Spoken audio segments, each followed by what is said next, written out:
The Gnomes of Marrow Lane. Marrow Lane was a modest street, lined with neat cottages and gardens bursting with an almost artificial vitality. Number 17, the garden of Mrs. Evelyn Harrow, set the neighborhood green with envy. Her roses were too crimson, her tulips too lofty, and her grass so rich it gleamed with moonlight. Yet there were the gnomes, dozens of them, sprinkled throughout the flower beds, their faces plastered with gaudy grins. Faded with age, they still looked remarkably vibrant, their chipped, glassy eyes following you, wherever you stood. Tessa, now 12 and with the habit of observing things that others overlooked, lived directly across the street. She spent summer evenings staring out of her bedroom window at the gnomes, her sketchbook full of their portraits. There was an aura about them, something wrong. They were never where they were expected. One evening, there would be a gnome wearing a red hat beside the rosebush. The next, it would appear beside the gate, spade poised as though about to strike. Tessa informed her mother, but all her mother could do was laugh, saying old Mrs. Harrow must relocate them for amusement. Tessa knew better. Mrs. Harrow, bent and aged, hadn't been able to tend her garden in years. It was evening, and the sun had just set below the horizon, when Tessa noticed something that sent her heart into overdrive. A gnome with the blue coat and shattered nose turned towards her. Its head didn't move much, just tilting ever so slightly, but enough that her pencil fell from her hand. She blinked, and it sat still, with an even wider smile, staring at her window. She sprinted downstairs, her bare feet slapping the stairs, and informed her father. He groaned, mussed her hair, and said it was the light tricking her. But Tessa didn't sleep that night. The gnome stare stayed with her, cold and knowing. The following day, Tessa decided to investigate. She waited until her parents were preoccupied, her mother in the kitchen, her father in the workshop, and slipped outside. The creak of the garden gate under her pressure announced her entry into Mrs. Harrow's garden, the air dense with the smell of soil and something sweeter, overripe fruit. The gnomes dotted the garden, their faces painted with fake smiles, their tools, rakes, shovels, pickaxes, spick and span despite their age. Tessa's skin tingled, but she steeled herself and stepped forward, her sneakers sinking into the too springy grass. She approached the blue-coated gnome, the cracked nose unmistakable. Closer, it was smaller than she'd expected, barely coming to knee-height, but the air about it was dense, as though with the weight of a stone against her chest. She extended her hand, her own shaking, and touched the cap. The ceramic warmed beneath her fingertips, abnormally warm, and she pulled her hand away, her breath locked.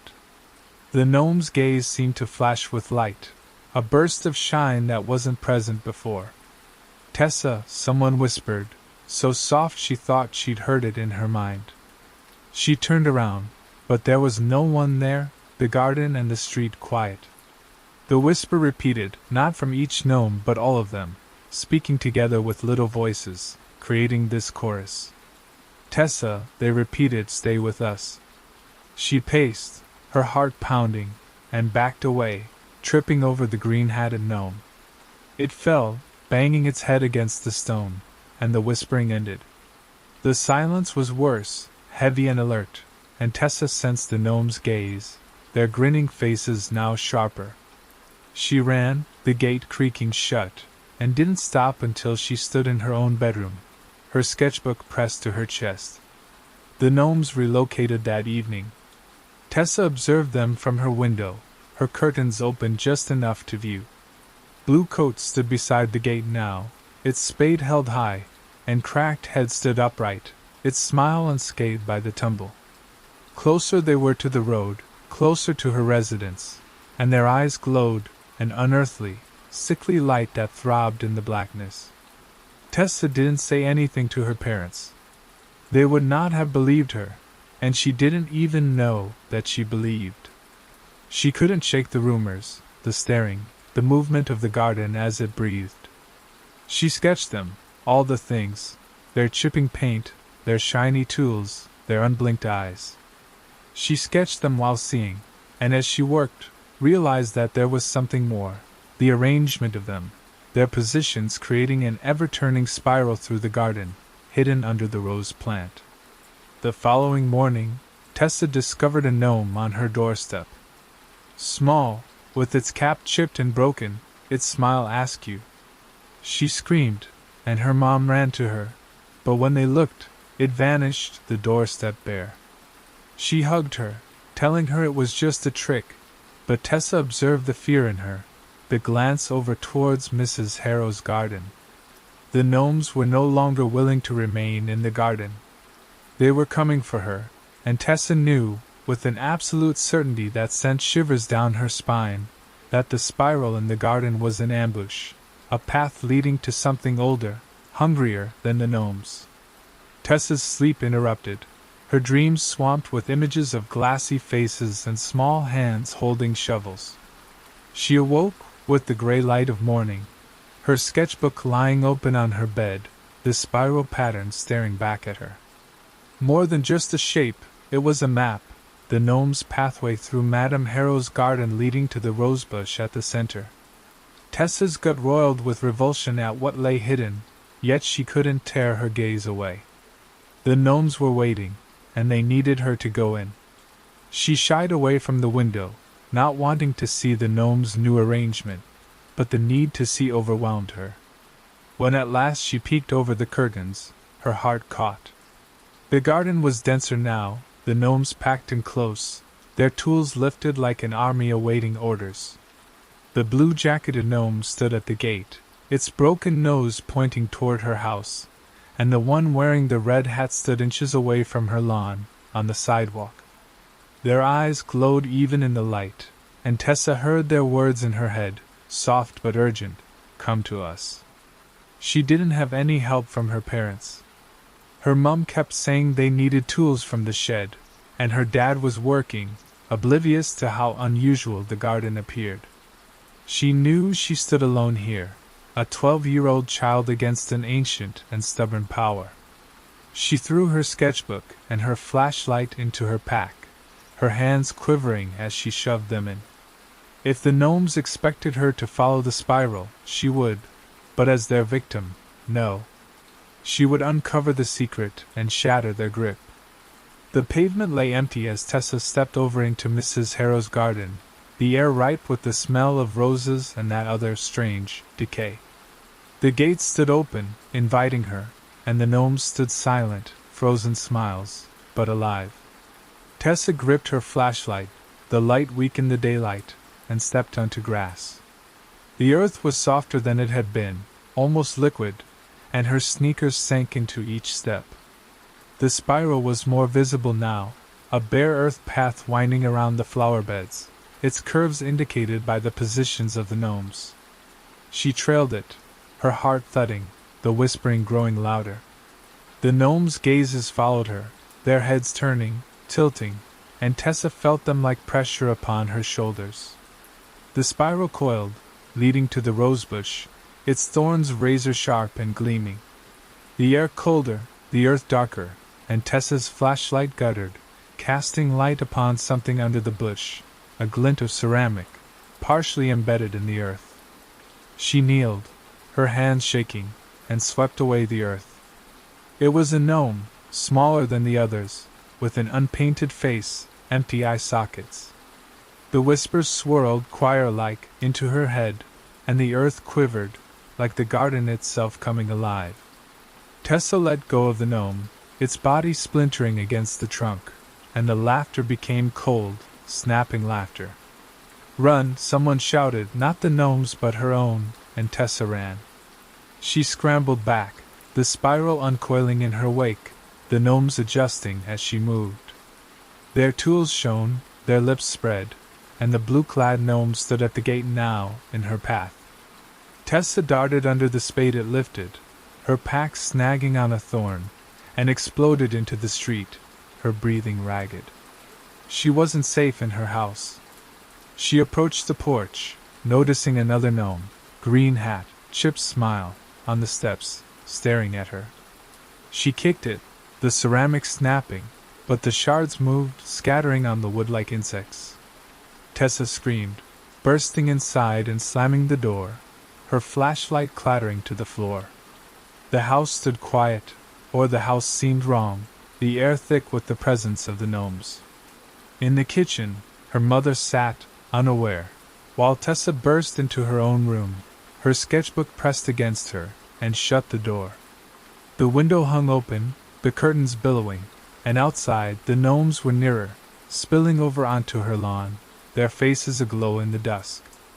She unfolded her sketchbook, her hands quivering, and sketched the gnome from the rosebush, the hollow-eyed gnome. Its countenance was in emptiness, but as she drew, she perceived something in her mind's eye, a door, not of wood but earth, under the garden, where light would not go. The gnomes were the guards, its hands, and the spiral its summons, beckoning her to open it. Tessa ripped the page out of her book, her breathing catching. The gnomes were no longer just observing, they were waiting, and the hollow-eyed one was their heart, their purpose. She must destroy it, shatter the spiral, before the door opened and anything that dwelt beneath devoured her. But the voices were growing louder still, and the gnomes stood outside her window, their small hands dancing against the glass, their grinning faces assuring her that she would never get out. The knocking at Tessa's window became rhythmic, a steady pulsating beat. She stepped backward, her sketchbook dropping to the floor, pages spread to the hollow-eyed gnome. The glass quivered, the gnome's minuscule hands pounding with increasing pressure, their painted faces against the glass. Their eyeballs glowed, not with luminescence but with purpose, and Tessa could feel their whispering in her very bones. Open the door. The air in her room became heavy, the darkness accumulating in the corners, and the house groaned as though warping under the gnome's power. Tessa's mom called out from downstairs, her voice muffled, oblivious to the invasion. Tessa longed to call out for help, but her throat constricted, her body immobilized under the gnome's stare. The window creaked, a crack parting the glass, and Tessa knew she needed to move. She picked up her flashlight, its beam stuttering, and a pair of scissors from her workspace, their edges an underwhelming substitute for bravery. The thudding ceased, and the quiet creaked, an expectation of worse. Tessa stole over to the window, her heart thudding, and looked out. The gnomes were no longer visible in the glass, but they inhabited the lawn, dozens more than they had before, their shovels lifted, their grinning. There was a spiral forming, with the one that existed in Mrs. Harrow's garden, pointing towards Tessa's front door. The blue-clad gnome stood upon the porch, spade shining, and the hollow-eyed gnome lingered, half buried in her lawn, staring upwards with empty sockets. Tessa's breath caught. The door under the rosebush, the one she'd seen in her head, was not only in the garden, but here, in her house, in the spiral the gnomes were constructing. She sprinted downstairs, the scissors clamped in her hand, and discovered her mom in the kitchen, gazing blankly into a cup of tea. "Mom, we need to leave," Tessa exclaimed, her voice quivering. "The gnomes are coming for us." She blinked, her vision unfocused. "Gnomes?" She spoke quietly, as though amazed. "Oh, Tessa, you're being absurd." But her hands shook, and Tessa noticed something on her wrist, a faint mark, a spiral like the gnome's eyes, pulsing faintly beneath her skin. Tessa's heart fell. She pulled her mother's arm, leading her towards the back door, but the house creaked, the walls moved, and the front door swung open by itself. The gnomes were in, their little feet scuffling over the floor, their soft voices whispering in the air. Tessa's mother stood stock still, her gaze glazing, and the mark on her wrist pulsed brighter, spreading its lines. "Run," Tessa whispered, but her mum didn't budge.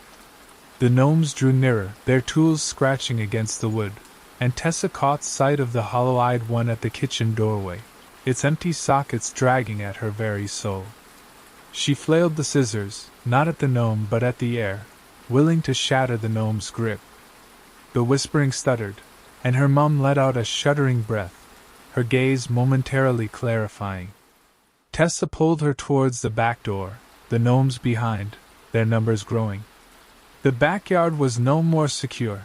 The spiral existed there too, its Corin, URL artifact _ID equals C3D45F6A7B89012 CDF3456789012334.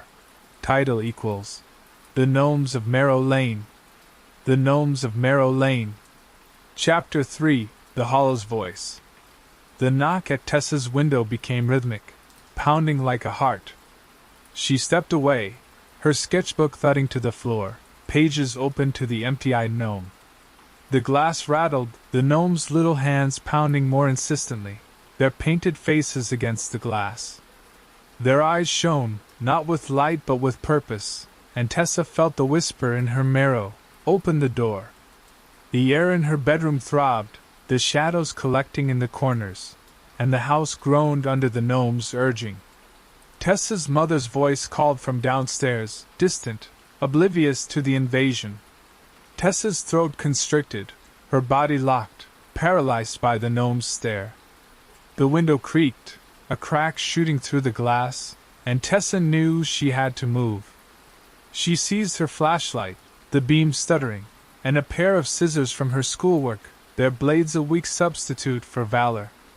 The pounding subsided, and the silence hung, threatening more. Tessa moved quietly to the window, her heart thudding, and looked out. The gnomes were absent from the glass, but the lawn teemed with them, dozens more than when she'd first seen them, their tools lifted, their grinning faces. They stood in a spiral, mimicking the one in Mrs. Harrow's garden, its point aimed at Tessa's front door. The blue-clad gnome blocked the porch, its spade shining, and the hollow-eyed gnome sat there, half buried in her yard, its empty sockets gazing upward. Tessa's breathing caught. The door under the rosebush, the one she'd seen in her dreams, wasn't just in the garden anymore. It was here, in her house, in the spiral the gnomes were constructing. She sprinted downstairs, the scissors clamped in her fist, and caught her mom standing in the kitchen, staring at an empty cup of tea. "Mom, we have to leave," Tessa exclaimed, her voice quivering. "The gnomes, they're coming." Her mother blinked, her vision blurry. "Gnomes?" She spoke softly. "Oh, Tessa, you're foolish." But her hands quivered, and Tessa saw something around her wrist, a pale mark, an eye-like spiral, glowing dimly under the surface of her skin. Tessa's heart fell. She pulled her mother toward the back door, but the house creaked, the walls groaning, and the front door swung open by itself. The gnomes were in, their little feet shuffling over the floor, their soft voices whispering in the air. Tessa's mother stood stock still, her gaze glassing over, and the mark on her wrist radiating with increased light, lines spreading out. Tessa pulled her towards the back door, the gnomes behind them, their numbers growing. The backyard wasn't safe, though. The spiral was there, too, its middle an empty circle of bare dirt where the hollow-eyed gnome stood, its empty sockets an empty space that breathed. Tessa's scissors hung heavily, but she lifted them, her scream. "Leave her alone." The gnomes hesitated, their whispering stuttering, and Tessa's mother stirred, her vision clearing. Tessa dragged her through the back door, the gnomes' tools rustling behind them. The yard was an obstacle course of spirals, the gnomes ringing rings, their eyes fixed. Tessa brought down the scissors, smashing one gnome's head, and the shards writhed, reforming into tinier, sharper models. The gnome with the empty-eyed sockets moved, their sockets aglow, and the earth below it cracked, exposing an abyss, not earth, but older, deeper. The whispering became singing, drawing Tessa's mind, and her mother's mark blazed with increased brightness, its lines shooting past her elbow. Tessa's own body tingled, the beginnings of an invisible mark, and she understood the gnomes were claiming both of them. She shoved her mother towards the fence, the gnomes closing in, their tools elevated. The hollow's voice called out louder, promising rest forever, but Tessa would not listen. She struck at the air, her scissors an act of defiance, and the gnomes hissed, the spiral growing tighter.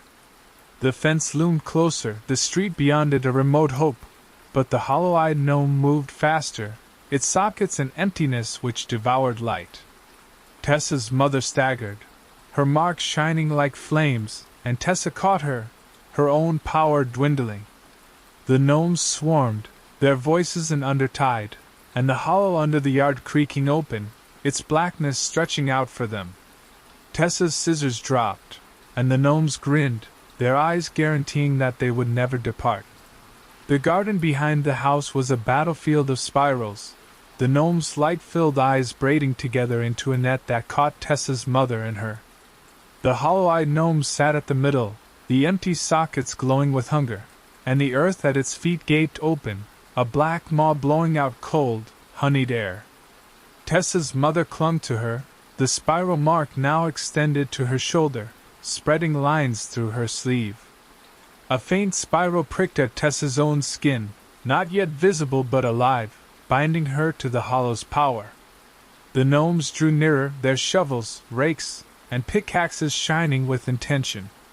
Their murmurs were now a tempest, no longer speech but power, driving Tessa toward the hollow. She felt herself lose her scissors, flung away by the mayhem, and her flashlight broken, its light devoured by darkness. The fence loomed just ahead, the street outside it an edge of freedom, but the gnomes were quicker, their little figures flitting among the grass, their grins cutting as blades. Tessa's mum gasped, her voice faint. "Tessa, get away from here. Run." "No," Tessa asserted, voice bold with fear. "We're getting out together." She hauled her mother around, avoiding the spade of the gnome coming up, its blades slicing into her arm. The stinging was painful, but Tessa didn't mind, her vision locked into the fence. The hollow-eyed gnome canted its head, its empty sockets blazing brighter, and the ground shuddered, the hollow's edges collapsing, and a darkness that wasn't empty but alive, with forms that coiled like roots. The whispers mounted, holding out promises of peace, of belonging, but Tessa recognized them. The hollow was not sanctuary, it was captivity, and the gnomes were guards, their daubed faces covering something old and hungry. She could feel the spiral on her wrist heat, spreading, and know that time ran out. The gnome with the crimson cap charged, pickaxe flailing, and Tessa kicked, the ceramic exploding. The shards relocated, reforming into little gnomes, their eyes aglow, and Tessa's heart fell. They were infinite, unkillable, and the hollow their heart, its darkness whispering her name. She shoved her mother towards the fence, her own vitality waning, the spiral on her wrist a flame that threatened to devour her. The fence hung inches away when the hollow-eyed gnome materialized, not walking but growing out of the earth, its sockets an emptiness that froze Tessa's breath. Her mother dropped, her mark shining like a beacon, and the gnomes overwhelmed, their tools tearing the earth. Tessa screamed, her throat raw, and seized an overturned shovel in the grass, swinging it at the hollow-eyed gnome. The blade hit the head, shattering the ceramic, and the whispering stuttered, Hollow's pulse slowing. The gnomes stiffened, their gaze dulling, and Tessa's mother stirred, her mark blurring. Tessa pulled her upright, still holding the shovel, and they staggered to the fence, over which they climbed as the gnomes began to stir, their whispering returning. The street remained bare, the cottages lightless, but it existed, a place the gnomes could not wholly possess. Tessa's mother slumped onto the pavement, her breathing labored, the mark on her arm pale but pulsating. Tessa's wrist throbbed, the spiral appearing, the lines curling like tendrils. The gnomes stood at the railing, their spades clicking the wood, their gaze upon her. The hollow-eyed gnome was rebuilding, its shattered head soldering, its empty sockets unflinching. "We can't stay," Tessa replied, supporting her mother to her feet. "They'll track us." Her mother nodded, her gaze haunted but unobstructed. She and Tessa ran, the street unending, the gnomes whispering dying away but present. Tessa's shovel clung to her, her wrist pounding, but she kept hold, recognizing the hollow still open, darkness lying in wait. The gnomes were methodical, their spiral trap that could materialize anywhere. Her lawn, her pavement, her dreams. They arrived at Marrow Lane's end, the town beyond that thrumming with lights and voices. But Tessa wasn't relieved. The spiral on her wrist was a vow, a thread binding her to the hollow, and the gnome's eyes were ubiquitous, peering out from gardens, from darkness, from the edges of her thoughts. The hollow was stirring, and Tessa knew, with an icy certainty, that the gnomes would not stop. They would rebuild their spiral, recreate their keeper, and open the door once more, unless she could seal it shut definitively. But the shovel in her grasp was no sword, and the spiral around her wrist was a shackle, dragging her back into the darkness from which there seemed to be no escape. The town lights began to flicker as Tessa and her mother staggered out past the end of Marrow Lane, the quiet malevolence of the street giving way to the buzz of normalcy. But Tessa's wrist throbbed, the spiral mark now glowing vibrant as a coil, its lines thrumming with the emptiness of the hollow. Her mother's mark was dim, the light muted, but her gait unbalanced, her gaze shooting to shadows as though the gnomes still lingered there. The shovel in Tessa's hand felt like lead, the blade chipped from shattering the hollow-eyed gnome, but still she held it, a good luck talisman against the darkness they'd escaped. The town didn't feel right, its streets too neat, its houses too quiet. Tessa's heart pounded as she ushered her mother into the park, an open space of grass and benches where the gnomes' murmurs would not reach. They sat, the chill of the nighttime air against their arms, and Tessa scanned her mother's arm. The mark was receding, its lines pulling inward, but her own kept expanding, the spiral curling around her elbow, alive, speaking in rhythm with the voice of the hollow. Return. We can't go home, Tessa whispered, her words shaking. They'll be there. The spiral, the door. It's not just in the garden anymore. She nodded, her complexion deathly pale. I saw it, she breathed. The darkness beneath the earth. It hungered for us. Tessa's throat constricted. She also saw it, there in her head, a great, lightless realm where the hollow-eyed gnome sat, ruling, his sockets an entry point to older than the earth. The gnomes were its hands, their spirals its chart, and Tessa's mark its key, holding her to the door she'd nearly opened. She needed to destroy the hollow's heart, the hollow-eyed gnome, before it consumed them both. The park was empty, but Tessa could feel the gnomes' unseen, observant eyes, their faces peering out from the shadows, from the flower beds, from the pavement's gaps.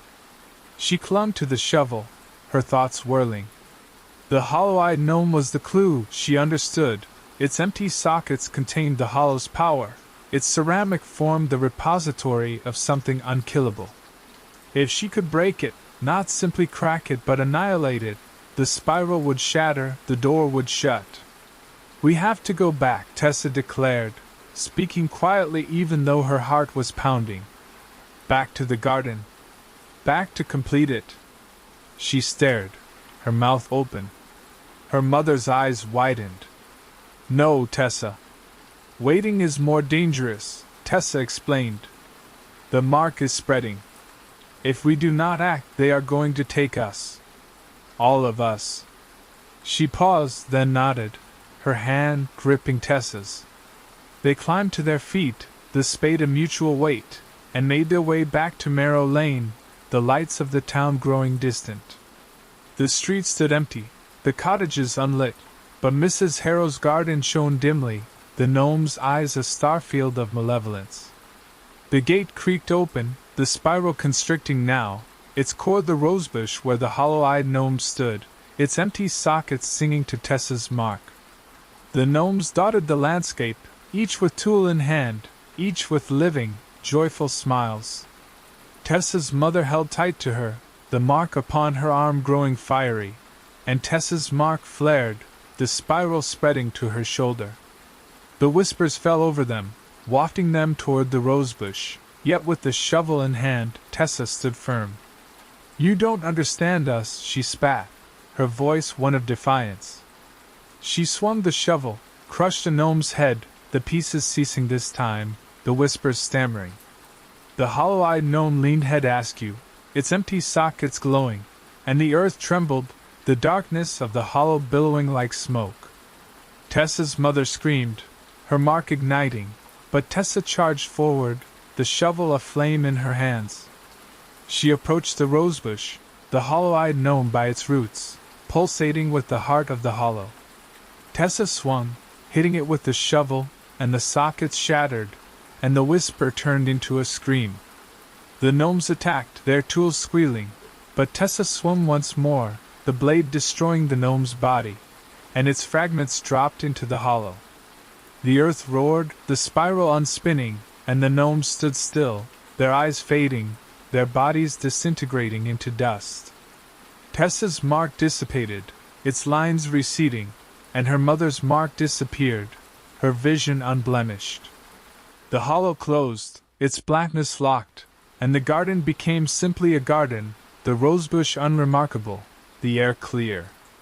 Tessa let go of the spade, her body shaking, and her mother wrapped her arms around her, their breaths mingling in the stillness. Marrow Lane was empty, the gnomes vanished, yet Tessa sensed their resonance, their whisper too soft to perceive.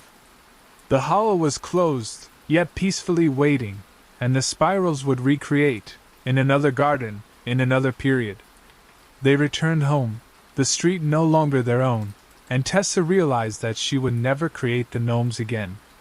But her wrist still buzzed, a remnant of the spiral, an oath that the hollow's custodians were never truly away. The house on Hollow Hill. The Hollow Hill house stood empty for decades, the blind eyes of its windows staring down into the town. Its clapboard facades weathered gray, its roof creaking under the load of time, and the townspeople spoke in hushed tones of it, saying it was haunted. No one recalled who dwelt there, only that they were absent, disappeared one evening without warning. For Lucas, Mia, and Sam, 3 16-year-old friends bound together with tedium and an appetite for excitement, the house represented a challenge, an invitation pulsating in their veins. Mia was the strategist, always connecting the why and how with her quick mind. Lucas was the cynic, humored the armor he wore against fear that he would never confess. Sam was the dynamo, his unpredictable energy drawing them into mischief as frequently as out. The three of them began as children, their friendships sealed in scraped-knee wounds and secrets kept.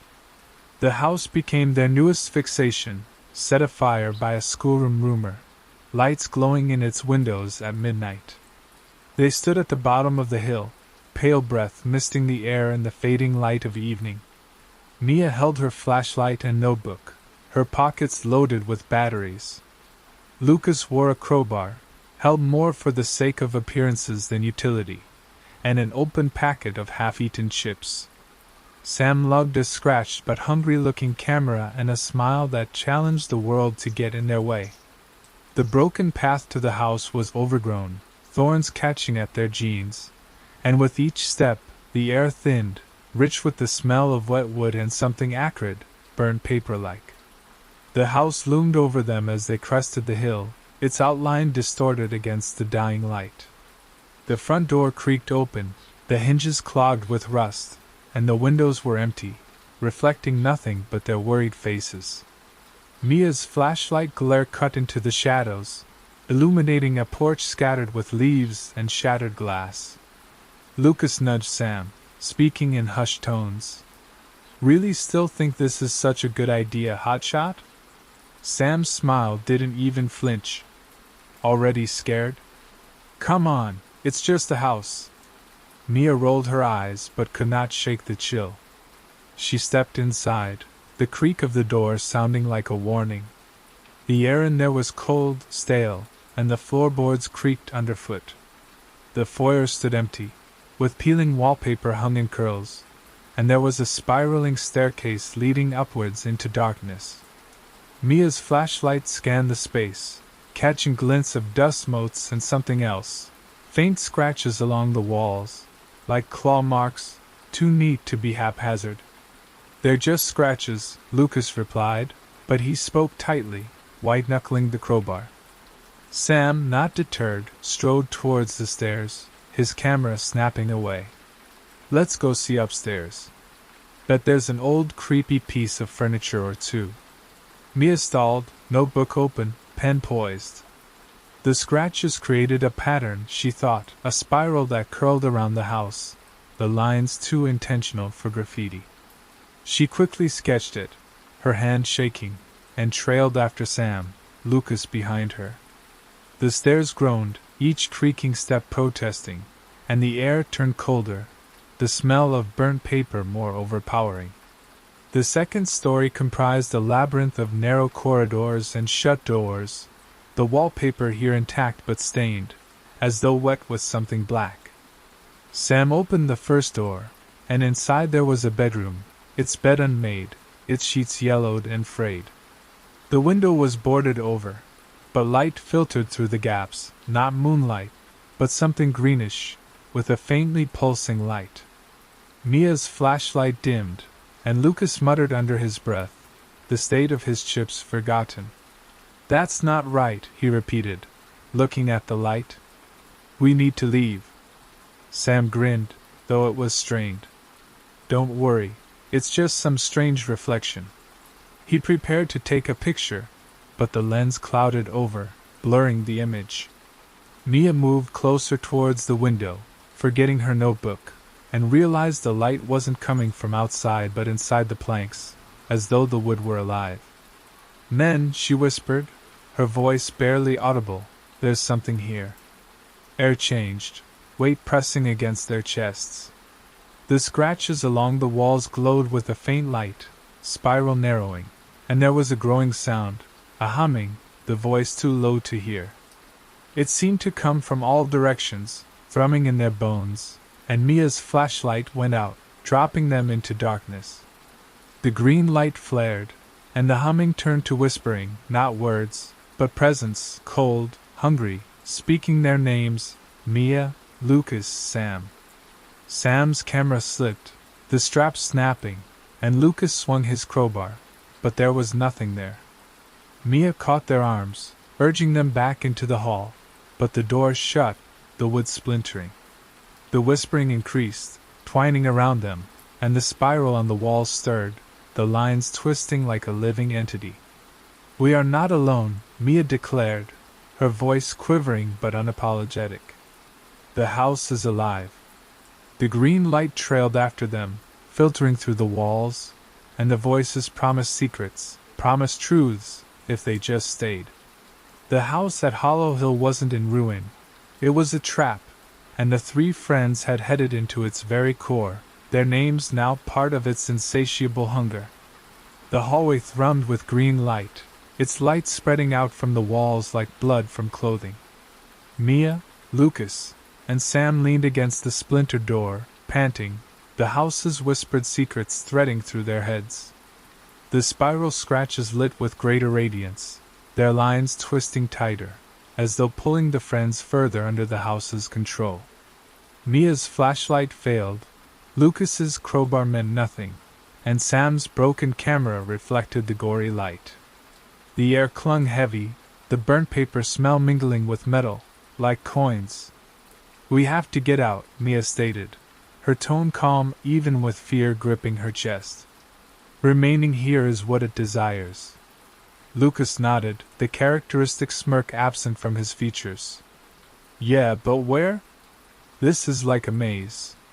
Sam, white as a sheet but still defiant, gestured down the hallway. "There's gotta be an exit. Backstairs, perhaps." "Come on." They stepped, the floorboards groaning, the whispers trailing after them like darkness. The hall extended, the walls curving inward, and the doors they walked past were locked, their handles cold and unturning. Mia held her notebook, its pages rumpled, the spiral drawing an image of the shining scribbles that ringed them. She realized something new. The scratches weren't aimless. They spelled out words, dim and jagged, in an unknown language but one that she sensed, like a memory that didn't exist. The whispers sharpened, no longer names but shards of thoughts. Mia's fear that she would be forgotten, Lucas's guilt about an argument with his brother, Sam's fear of being trapped. The house was reading them, stripping away their layers, and the green light throbbed in rhythm with their heartbeats. Sam paused at a door, wood unlabeled, and pushed it open before Mia protested. The space was enormous, impossibly huge, with the ceiling swallowed up in darkness. A chandelier hung still, the crystals dulled, and in the middle there stood a mirror, the frame carved with the same spiral as the walls.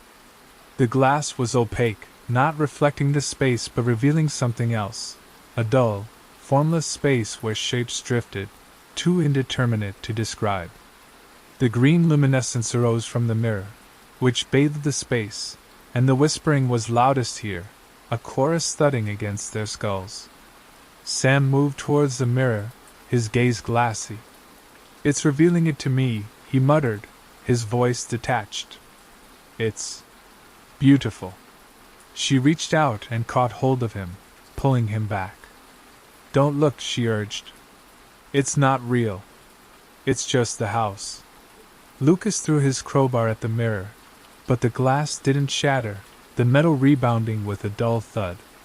The whispers giggled, the sound like shattered bones, and the figures in the mirror became clearer, faces, not human, their eyes empty, their mouths open in silent screams. Mia's notebook slipped, the pages spilling out, and she noticed her spiral sketch gleam, its lines tracing the mirror's frame. The floor creaked, the chandelier swaying, and the ground under them softened, as though it were turning to mud. Mia's legs sank, the ground pulling her, and Lucas staggered, the crowbar flying out of his hand. Sam continued standing transfixed before the mirror, his body stiff, and Mia noticed something upon his hand, a pale spiral mark, glowing green, spreading upon his skin. "Sam, no!" Mia cried out, grabbing for him. The staccato murmurs exploded, and the reflections' forms stretched out, the hands bursting through the glass, thin and long, their fingertips grazing Sam's cheek. Lucas yanked out Sam's other arm, pulling with Mia, but the house reared back, the floor sagging, the walls closing. "We're not abandoning you," Lucas snarled, his voice strained. The hands of the mirror pulled back, but Sam's mark began to shine brighter, and the wrongness showed in his eyes, not his own, mirroring the gray realm in the glass. Mia's heart pounded. She recognized the house pulling him in, the spiral binding him to the hunger. She ripped out a page from her notebook, the spiral drawing, and applied it to Sam's mark. The paper flared, the lines starting to illuminate, and Sam caught his breath, his vision clearing. The mirror shrieked, the noise that vibrated the room, and the green light flared, the outlines receding. Mia pulled Sam away towards the door, Lucas following, the floor still yielding but firm. They staggered into a hallway, the door closing behind them, the whispers softening but still present. Sam's mark was weak now, but it throbbed, reminding them of the house's grip. The spiral upon the walls glowed, pointing downwards, down the stairs, towards the very center of Hollow Hill. "We can't go back," Lucas declared, his voice quivering. "It's waiting for us." Mia nodded, though her gaze remained fixed upon the spiral. "It's not a house," she stated. "It's alive, and it's beckoning us towards finding something. Something in the basement." The green light came, the whispers holding out promises of answers, and the three friends lowered, their footsteps heavy, the hunger of the house weighing upon them. The stairs curved downwards, the steps irregular, as though cut by unskilled hands. Mia preceded them, her flashlight being of no use, the green luminescence of the walls her only beacon. Lucas kept to their rear, crowbar gripped as though it were the only support, and Sam brought them up the rear, spiral mark glowing dimly, casting scared glances towards shadows that twitched. The house's whispering was softer, a murmur curled around their minds, offering secrets if they would just listen. The air was colder, the burnt metal smell overpowering, and the walls throbbed, spiral scratches radiant with the light of veins. Mia's heart thumped, her brain whirling. The house wasn't alive, but if it were, it would be a body, and they were inside it, being pulled to the center. The spiral, then, was a map, not of where they needed to go out, but in, to whatever the house protected.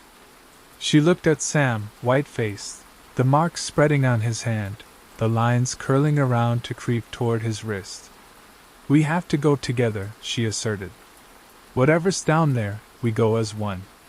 Lucas nodded, clenching his jaw. "If it's a fight, I'm ready." But his gaze betrayed him, darting to the walls, where the spirals quivered. Sam didn't say anything, and he moved unsteadily, as though the mark pulled him downward.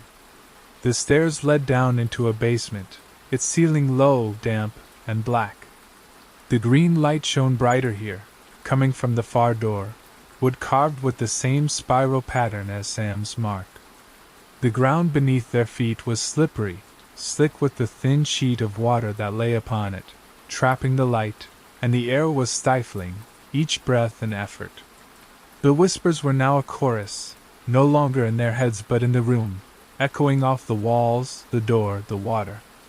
Mia stepped towards the door, her hand quivering as it touched the handle. It felt warm, alive, and the spiral throbbed beneath her fingertips, echoing the mark building in her mind, not upon her skin but further in, a reflection of the house's will. Lucas brought the crowbar high, poised to strike, but Sam caught him, speaking in a whisper. "Don't. It wants us to open it." Mia turned to him, her brow furrowing. "What are you saying? What does it show you?" Sam's mark shone brighter, and he spoke in the distance, as though from somewhere else. "It's not a door," he declared. "It's a mouth. And behind it, it's waited forever." The laughter of the whispers, like broken glass, and the water on the floor rippled, creating spirals that copied the door. Her notebook was gone, forgotten in the mirror room, but the words and the scratches became clearer: hunger, eternity, us. The house, she understood, was an object that held something older than time, which fed upon those who entered, capturing them with spirals, claiming them with light. Lucas flailed the crowbar at the door, the metal ringing out, but the wood didn't splinter, the spiral flashing more brightly. "Stop," Mia warned, holding him back. "It's using you. We have to think, we can't fight." But the door creaked open of itself, and it showed only darkness that wasn't empty but alive, full of green light. There were shapes inside, tall, thin shapes with empty eyes, their hands out, their mouths open in silent screams. The whispers turned to scream, and Sam's mark flared, the lines moving all the way to his elbow. He moved towards the door, standing very still, and Mia caught him, her nails in his arm. "Yours, they are not," she spoke, her voice cracking. "Sam, resist it." Lucas caught her, drawing Sam back, but the figures stepped forth, their hands skimming the air, icy and razor-sharp. The water swirled ankle-deep, its tendrils coalescing, and Mia sensed the house's pressure building against her, the ghost mark in her head flaring. The figures spoke, not with words but with pictures: abandoned towns, shattered homes, 3 friends forgotten, their names written in the house's walls. Mia's gaze flew to the door, its blackness an opening mouth that threatened forgetfulness. She realized the truth: the house didn't want them to depart. It desired them to become part of it, their terror's fuel, their existences its walls. She ripped at Sam's mark with her fingernails, not breaching skin but disturbing the spiral, and light waned, Sam struggling as though awakening. The figures hissed, retreating, and the water retreated, the door shuddering. Mia pulled Sam and Lucas back towards the stairs, the whispers raging, the spirals luminescing. "We're not yours," she yelled, her voice in protest, and the house shuddered, the walls creaking, the green light flashing. They climbed, the stairs sagging, the figures trailing, their hands touching their backs. The basement door was near, the hallway beyond it an elusive hope, but the house struggled, its heart alive, its appetite insatiable. The stairs creaked under Mia, Lucas, and Sam as they ran out of the basement, the green light behind them like an advancing tide. The figures from the door kept coming, their empty eyes afire, their long arms sweeping the air, cold and persistent. Sam's spiral mark throbbed, its lines attenuated but alive, and Mia sensed the mark in her head, a twisting knot tightening with the house's will. Lucas held the crowbar, white-knuckled, but the tool would do nothing against the house's hunger, something that breathed through the walls. The hall became an alley of luminescent spirals, the scratches writhing like serpents, their patterns closing in upon the three. The whispers now became a tempest, no longer offering promises but requiring submission, their voices braiding Mia's fears, Lucas's remorse, Sam's terror into a mesh that they were being dragged back into. Mia set up first, her gaze locked upon the hallway, the front door in elusive hope. The air was dense, the smell of burnt metal strangling, and the floor slanted, as though the home swallowed them alive. "We're almost there," Mia repeated, her voice strained. "Move." Sam stumbled, his mark blazing, and Lucas caught him, his own face white. "It's not letting us go," he repeated, shaking. "It's in us." Mia's heart dropped. She felt it too, the invisible mark of the house, real though unseen, holding her to the house's heart. Sam's mark was the most prominent, the lines now wrapping around his forearm, but they all bore marks, their residence in the house sufficient to make them theirs. The figures drew nearer, their hands stroking Sam's back, and Mia could see their faces clearer, no longer human but reminders of the lost, their faces empty spaces that spoke of forever. The foyer was visible, the door open, but the spirals lining the walls shone all the brighter, creating an impenetrable circle of light. Mia forced herself through, the spirals scorching where they made contact, and dragged Sam and Lucas with her. The whispers shrieked, the silhouettes flailing, and the door shut with a thud, the wood thudding like a heart.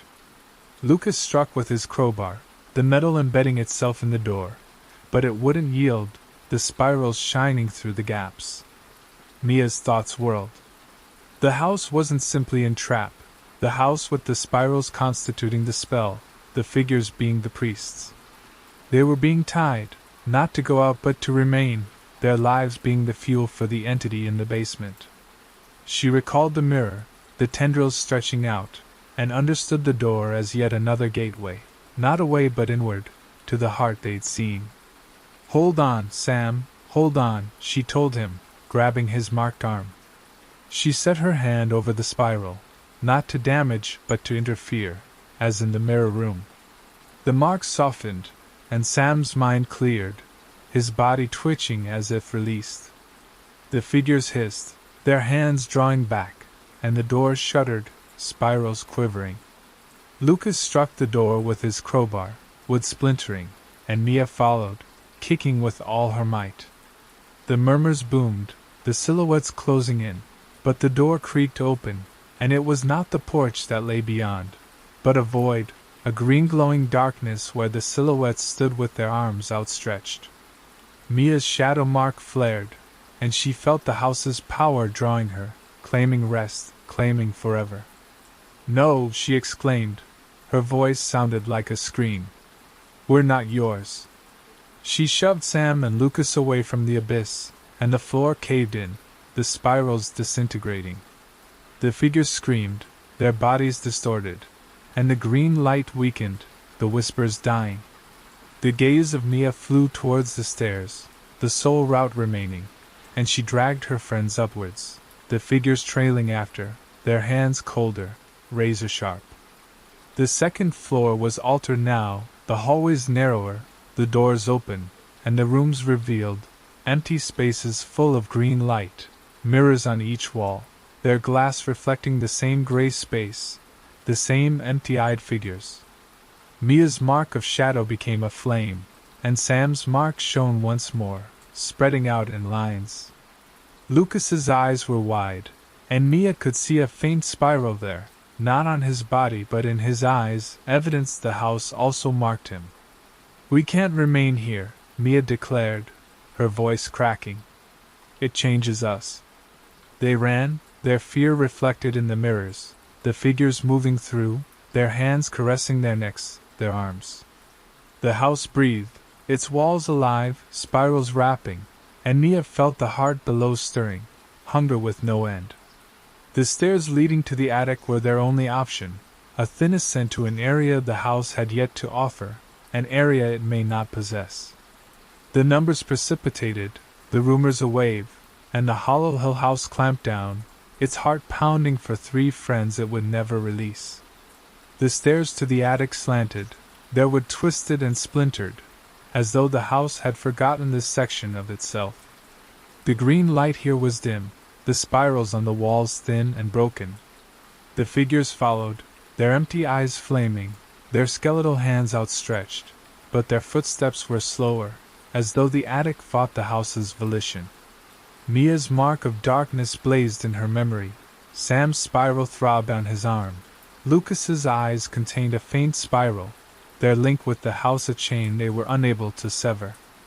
The whispers were a murmur, softer but insistent, offering oblivion if they would only relinquish. The attic space was enormous and bare, with exposed rafters, the floor scattered with dust and webs. There was one window, unboarded, letting pale moonlight in contrast to the green below. The air here was thin, the burnt metal smell absent, the musty odor of abandonment. Mia's heart pounded. The attic didn't feel the same, didn't seem so alive, as if the house's heart didn't go this far. But the figures were making their ascent, their rustling dry leaves, and the voices growing louder, calling out their names. Mia turned to Sam, his mark twisting around his chest, his face white. "This needs to stop," she said. "The house, it's holding us with spirals. Break them, and we break it." Lucas, with shaking crowbar, nodded. "How?" "This whole place is one spiral." Mia's gaze flew to the window, the moonlight shining like a beacon. The attic was the house's extremity, she understood, where its strength was at its weakest. The spirals were its language, its power, and they were branded with them, tied to the heart below. She recalled the mirror, the door, the manner in which her caress had undone Sam's mark, and understood they must battle, not with arms but with themselves. "Sam, hold my hand," she asked, grabbing hold of his marked arm. "Lucas, hold him. We are stronger together." Sam's eyes glazed, the mark throbbed, but he nodded, his hold weak but genuine. Lucas lowered the crowbar, both hands resting on Sam's shoulders, and Mia put her hand over the spiral, her mark of shadows flashing fiery in her head. She clung to Sam, to Lucas, to all the laughter, all the battles, memories the house could not reach. The mark weakened, Sam's vision clearing, and the voices stammered, the figures halting halfway down the stairs. The house shuddered, the rafters groaning, and the moonlight quivered, as though the house were struggling. Mia's mark of darkness was aflame, and she could sense the house's heart beneath, raging with hunger. She drew Lucas's hand to Sam's mark, their contact forming a bridge, and the spiral disappeared further, the green light receding. The figures screamed, their silhouettes blurring, and the moans became a howl, the spirals in the walls shattering. "We're not yours," Mia declared, her voice booming. "You can't have us." The glass exploded, moonlight pouring into the attic, and the silhouettes disappeared, hollowed-out eyes dimming. Sam's mark became nothing but an ache, Lucas's vision unscathed, and Mia's shadow mark dissolved, burden removed from her head. The house creaked, the walls caving in, and the spirals fell, light vanquishing. The heart in the middle of everything beat once, and then fell silent, hunger locked away. They staggered to the window, the evening air crisp and tangible. The hill lay beneath, the lights of the town in the distance but alive. Sam climbed out with Mia's assistance, Lucas following, and they slid down the roof, onto the grass, the house quietly behind them. The front door open, the green light extinguished, the spiral scratches once more. They ran, the hill rushing past their feet, the town an oasis.